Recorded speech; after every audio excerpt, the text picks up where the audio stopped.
Hello everyone, कैसे हैं आप सब? बढ़िया। चल, आज के लेक्चर में बेटा हम लोग पढ़ने वाले हैं एटॉमिक मास। ठीक है, तो चलो करते हैं स्टार्ट।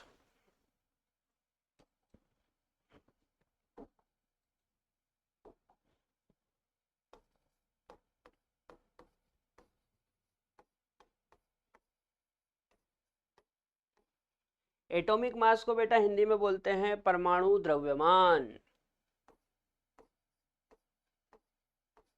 क्या बोलते हैं?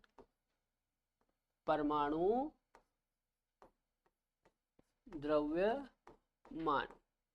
ठीक है, इसमें सबसे पहली चीज तो ये है कि जो आधुनिक परमाणु भार पैमाना है वो कार्बन 12 पर आधारित है। आधुनिक परमाणु भार पैमाना किस पर आधारित है? कार्बन 12 पर। ठीक है, मैं लिख देता हूं यहां पे।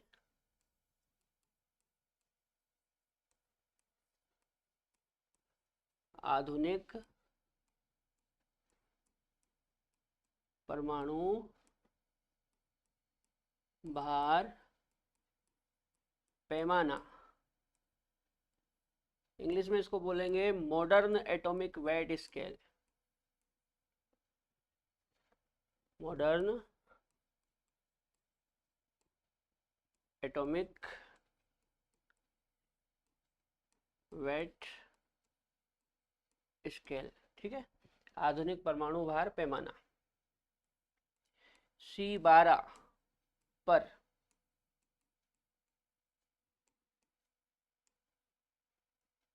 आधारित है। किस पे आधारित है? C12 पर। ठीक है, कार्बन के बेटा 3 समस्थानिक होते हैं, कार्बन 12, कार्बन 13 और कार्बन 14। तो जो आधुनिक परमाणु भार पैमाना है वो किस पर आधारित है? C12 पर। ठीक है, याद रहेगी बात, किस पर आधारित है? C12 पर। ठीक है, चलो अब इसको मैं आपको समझाता हूं कि C12 पर कैसे आधारित है। जैसे हम कार्बन एटम की बात करें, किसकी बात करें? कार्बन एटम की। तो कार्बन का जो 12 वाला समस्थानिक है, ये वाला, इसमें कितने इलेक्ट्रॉन होंगे? तो आप बोलोगे सर 6 इलेक्ट्रॉन। कितने प्रोटॉन होंगे? तो आप बोलोगे सर 6 प्रोटॉन। और कितने न्यूट्रॉन होंगे? तो आप बोलोगे 6 न्यूट्रॉन। ठीक है, जो कार्बन 12 है उसमें कितने इलेक्ट्रॉन? 6। कितने प्रोटॉन? 6। कितने न्यूट्रॉन? 6। ठीक है, अच्छा, अब जो एटॉमिक मास होता है वो निकालते कैसे हैं? तो बेटा प्रोटॉन और न्यूट्रॉन को जोड़ के, प्रोटॉन और न्यूट्रॉन को जोड़ लो तो एटॉमिक मास आ जाएगा। ठीक है, तो atomic mass equal to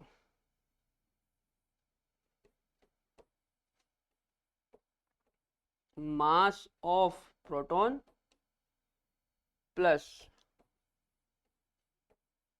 mass of neutron.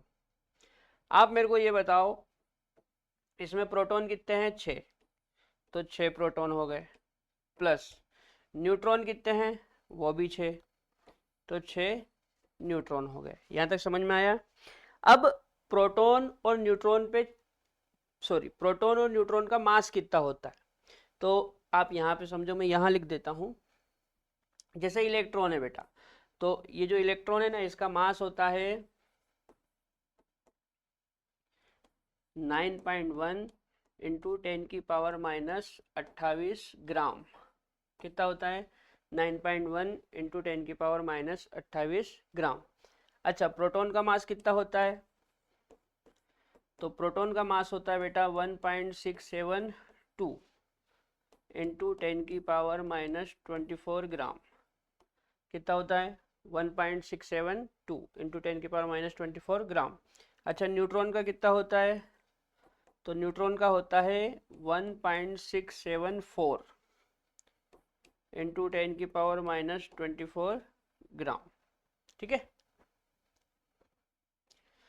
Proton और न्यूट्रॉन का लगभग सेम ही होता है, देखो 1.67 और यहाँ पे भी 1.67, पीछे के जो डिजिट है 2 और 4 केवल उनमें अंतर है। ठीक। अच्छा, अब जो कार्बन एटम है उसमें 6 प्रोटॉन है और 6 न्यूट्रॉन है। यदि मैं 6 प्रोटॉन और 6 न्यूट्रॉन का मास जोड़ दूं तो कार्बन के एटम का मास आ जाएगा। ठीक है। अच्छा, इसको आगे बढ़ाऊं।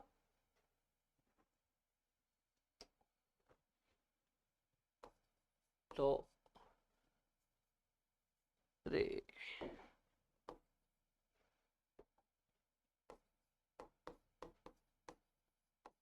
Atomic mass equal to 6 proton plus 6 neutron.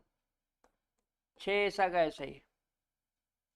Proton का मास बताओ कितना होता है, तो इंटू करके लिख लूंगा मैं 1.67 इंटू 10⁻⁻24 प्लस 6 न्यूट्रॉन। अब न्यूट्रॉन का बताओ, तो न्यूट्रॉन को भी लगभग लगभग इतना ही होता है, तो हो जाएगा 1.67 इंटू 10⁻⁻24। ठीक है। अब आपको मैंने जोड़ना सिखाया है, याद करो। जब पावर सेम होती है तो उसको कॉमन ले लेते हैं।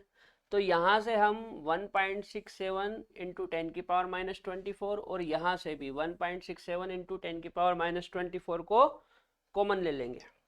तो अंदर क्या बचेगा, 6 प्लस 6 और बाहर क्या आ गया 1.6।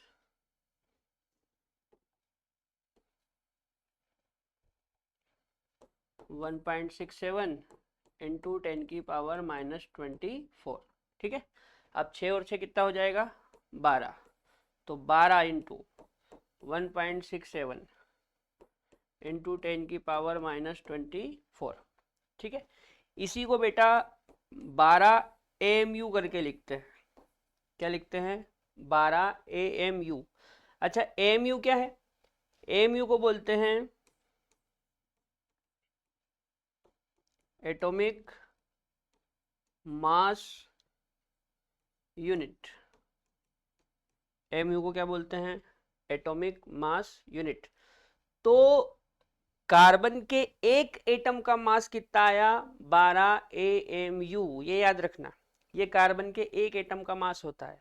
कितने एटम का, एक एटम का। ठीक है। बोलो, इतना समझ में आया, आगे बढ़े। चलो, तो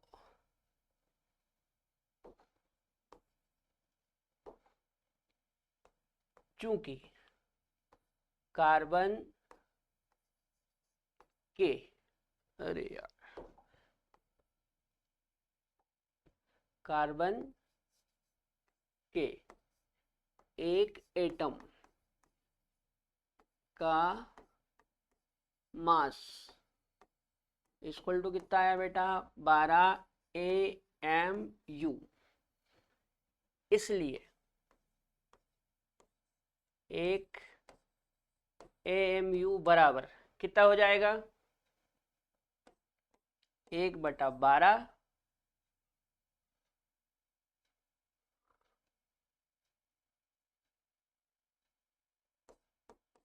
10th of mass of 1 atom of carbon 12। क्या हो जाएगा 1 AMU बराबर 1/12 of mass of 1 atom of carbon. Carbon के एक परमाणु के भार का 1/12वां भाग। ठीक है। तो यहाँ से आप लिख सकते हो, नोट लगा के मैं लिख देता हूँ, 1 AMU कार्बन 12 समस्थानिक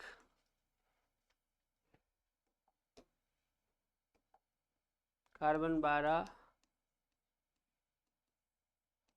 समस्थानिक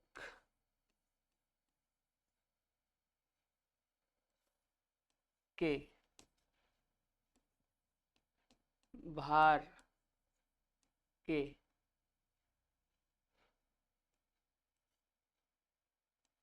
1/12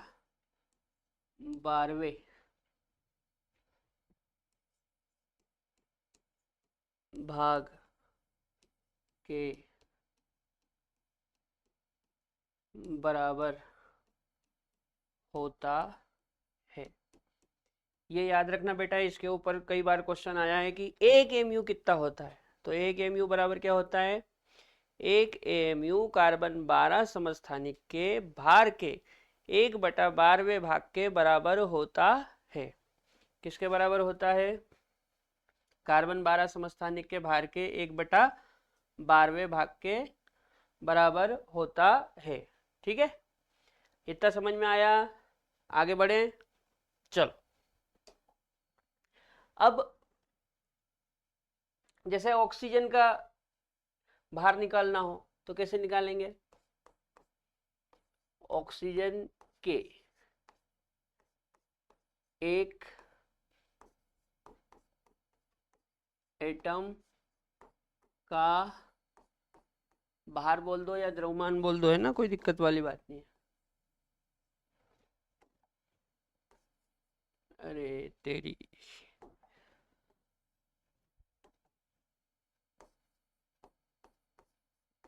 द्रव्यमान, ठीक है। कार्बन के, सॉरी, ऑक्सीजन के एक एटम का द्रव्यमान। आप ये बताओ, ऑक्सीजन 16 और नीचे पैरों में 6, इसमें बताओ इलेक्ट्रॉन कितने होंगे? तो आप बोलोगे सर 6 नहीं, सॉरी, ये 8 होता है। कितना होता है? 8। इसमें इलेक्ट्रॉन कितने बेटा? तो इलेक्ट्रॉन हो जाएंगे 8। अच्छा, प्रोटॉन कितने? तो 8 प्रोटॉन। और न्यूट्रॉन भी कितने? तो 8 न्यूट्रॉन। ठीक है, अब एटॉमिक मास कैसे निकालते हैं? तो atomic mass equal to mass of proton plus mass of neutron. ठीक है, अच्छा, प्रोटॉन कितने? 8 प्रोटॉन। न्यूट्रॉन कितने? 8 न्यूट्रॉन। चलो, 8 ऐसा कैसे ही। प्रोटॉन का मास बताओ। 1.67 इंटू 10 की पावर -24। न्यूट्रॉन का मास बताओ।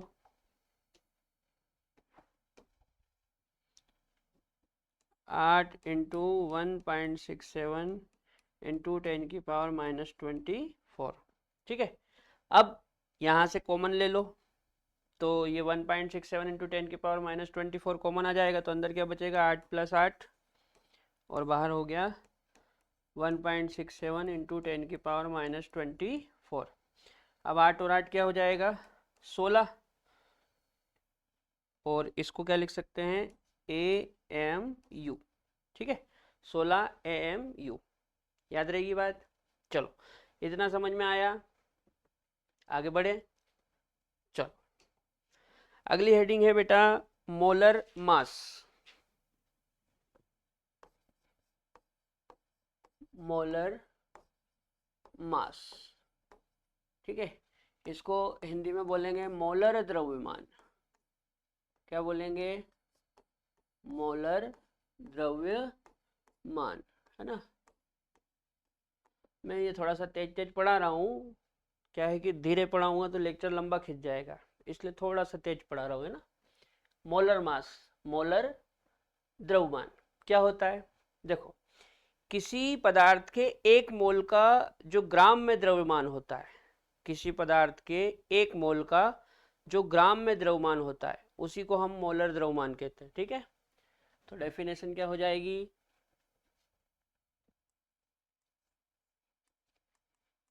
किसी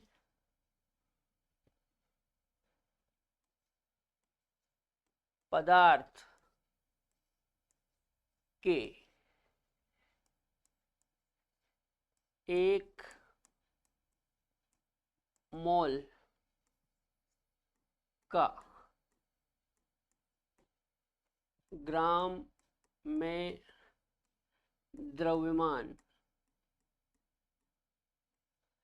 किसी पदार्थ के 1 मोल का ग्राम में द्रव्यमान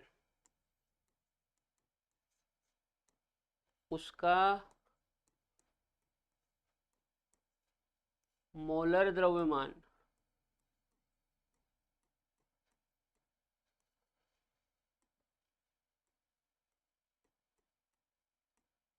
कहलाता है। बोलो, पदार्थ के, किसी पदार्थ के 1 मोल का ग्राम में द्रव्यमान उसका मोलर द्रव्यमान कहलाता है। ठीक है, जैसे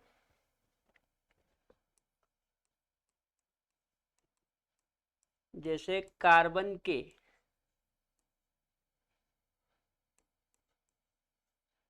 1 मोल का द्रव्यमान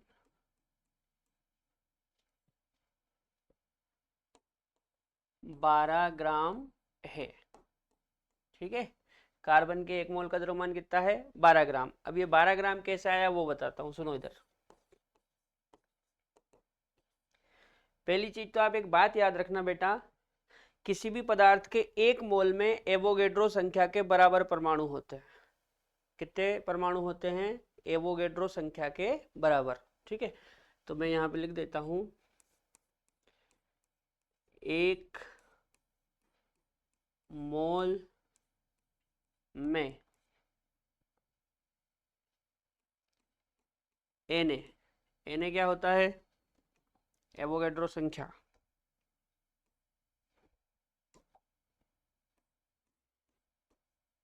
Na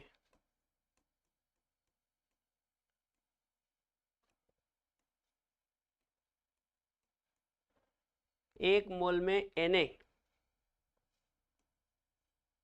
के बराबर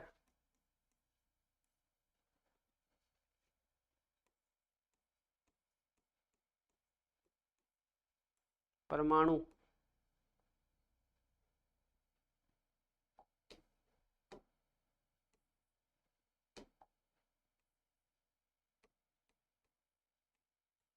होते हैं। 1 मोल में Na के बराबर परमाणु होते हैं। अब थोड़ी देर पहले याद है आपको क्या करा था हमने 1 मोल का, सॉरी, 1 परमाणु का द्रव्यमान निकाला था। कार्बन के 1 परमाणु का द्रव्यमान निकाला था। कितना निकाला था? चूंकि कार्बन के 1 एटम का mass equal to 12 into 1.67 into 10⁻⁻24 है। कार्बन के 1 एटम का मास कितना है? 12 इंटू 1.67 इंटू 10⁻⁻24 है। ठीक है, इसलिए अब आप ये बताओ कार्बन के 1 मोल में कितने परमाणु होंगे? तो सीधी सी बात है, 1 मोल में एवोगेड्रो संख्या के बराबर परमाणु होते हैं। किसके बराबर होते हैं? एवोगेड्रो संख्या के बराबर। तो इसलिए कार्बन के Na एटम, ब्रैकेट में आप लिख सकते हैं 1 मोल Na एटम का मास होगा। कितना होगा?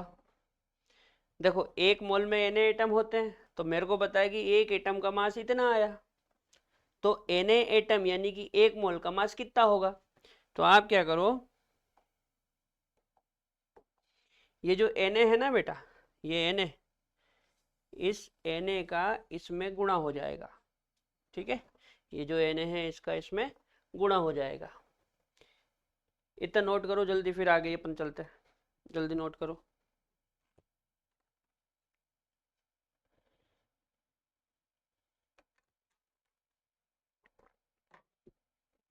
चलो कर लिया? तो कितना हो जाएगा? 1.67, सॉरी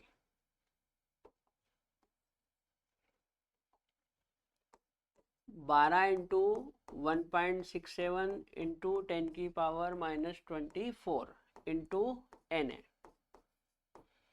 चलो बताओ, 12 इंटू 1.67 इंटू 10 की पावर -24 इंटू Na कितना होता है?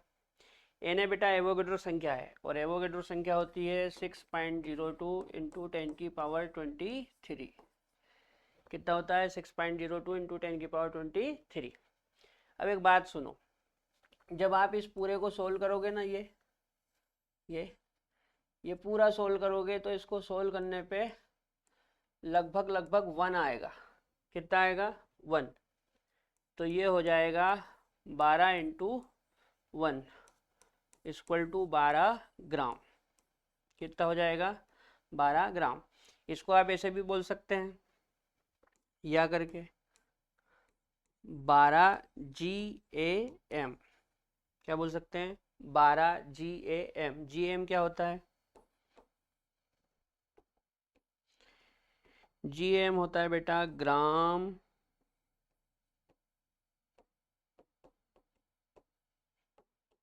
Atomic mass. GAM क्या होता है? Gram atomic mass. ठीक इसी प्रकार अब सुनो मेरी बात को, जैसे ये 12 ग्राम आया, 12 AMU से क्या आया? 12 ग्राम। उसी प्रकार ऑक्सीजन के एक एटम का भार कितना होता है? 16 AMU। तो एक मोल का कितना हो जाएगा? 16 ग्राम। ठीक है, तो ऑक्सीजन के एक मोल का द्रव्यमान 16 GAM होगा। ठीक है, जिस प्रकार कार्बन के एक एटम का मास आता है 12 AMU, तो एक मोल का कितना आया? 12 ग्राम। उसी प्रकार ऑक्सीजन के एक एटम का मास आता है 16 AMU, तो एक मोल का कितना हो जाएगा? 16 ग्राम या 16 GAM। ठीक है, बोलो इतना समझ में आया? आगे बढ़े, चलो नेक्स्ट हेडिंग है हमारी एवरेज एटॉमिक मास। इसको हिंदी में बोलते हैं बेटा औसत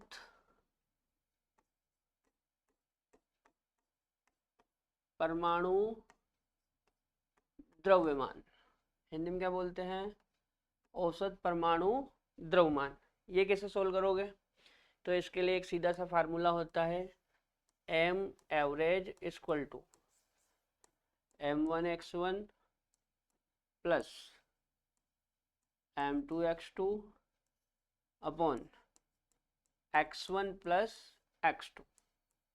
ये फॉर्मूला याद रखना, ये औसत परमाणु द्रव्यमान निकालने का फॉर्मूला है। क्या? M average equal to M1x1 plus M2x2 upon x1 plus x2।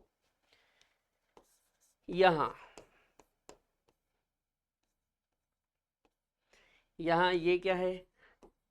तो इसको बोलेंगे एवरेज एटॉमिक मास। क्या बोलेंगे? Average atomic mass. अच्छा, M1 M2 क्या है? M1 एंड M2 क्या है?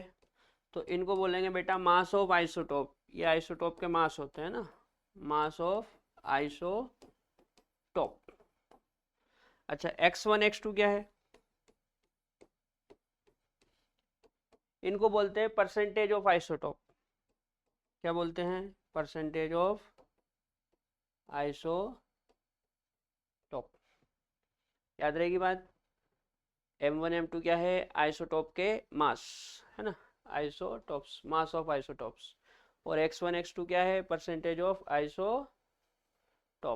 ठीक है, एक एग्जांपल से आपको मैं समझा देता हूं ये कैसे निकालेंगे अपन। आगे बढ़े, चलो जैसे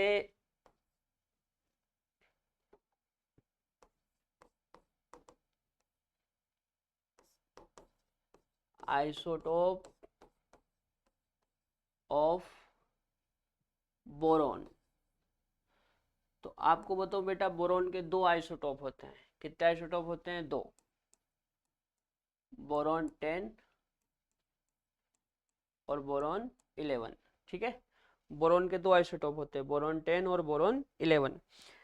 जो बोरॉन 10 है ये प्रकृति में 19.6% पाया जाता है। कितना पाया जाता है? 19.6%। तो इसका परसेंट हो जाएगा 19.6%। और जो बोरॉन 11 है ये प्रकृति में 80.4% होता है। कितना होता है? 80.4%। ठीक, चलो अब मेरे को बोरॉन का औसत परमाणु भार निकालना है। तो फॉर्मूला क्या है? m average equal to m1x1 plus m2x2 upon x1 plus x2। चलो m1 क्या रखें? ये m1 हो जाएगा 10, x1 वो परसेंट 19.6 प्लस m2 क्या रखें? ये 11, x2 क्या हो जाएगा? 80.4। इन दोनों को जोड़ोगे तो टोटल कितना आएगा? 100। ठीक है, 6 4 10 की 0, हाथ का 1, 9 और 1 10, 10 की 0, हाथ का 1, 8 और 1 9 और 1 10, 100 आएगा। ठीक है, चलो इसके बाद 10 का इसमें गुणा करोगे तो ये हो जाएगा 196 प्लस 11 का इसमें करो तो 11 चुक 44, 44 का 4, हाथ का आया 4, 11 का 0 हम करेंगे 0 और 4 जोड़ेंगे 4 और 11 8 88, ये हो गया 884.4 बटा 100 इक्वल टू, इन दोनों को जोड़ो, यहाँ जोड़ ले, देखो 196, पॉइंट लगा के आप एक 0 लगा लो, अभी भी 196 है। पॉइंट के नीचे पॉइंट, पॉइंट के बाद क्या है? 4, पॉइंट के पहले क्या है? 488, टोटल करो 4, 6 4 10 की 0, हाथ का आया 1, 8 और 1 9 और 9 9 18, 18 की 8, हाथ का आया 1, 8 और 1 9 और 1 10, कितना हो गया? 1080, 1080.4 बटा 100 इक्वल टू, अब देखो 100 का भाग लगाना है। तो 100 का भाग लगाना बेटा बहुत आसान है। 100 में कितनी 0 है? 2, तो आप इस पॉइंट को 2 अंक आगे रख दो, ये यहाँ, तो ये हो जाएगा 10.84। तो हमारा एवरेज एटॉमिक मास कितना आ गया? 10.84 ग्राम। ठीक है, मतलब बोरान का एवरेज एटॉमिक मास कितना होगा? 10.804। ठीक है, इतना समझ में आया? तो आज के लेक्चर में हमने एटॉमिक मास के बारे में डिस्कस करा। अगले लेक्चर में हम लोग मॉलिक्यूलर मास के बारे में डिस्कस करेंगे। तब तक के लिए जय राम जी की।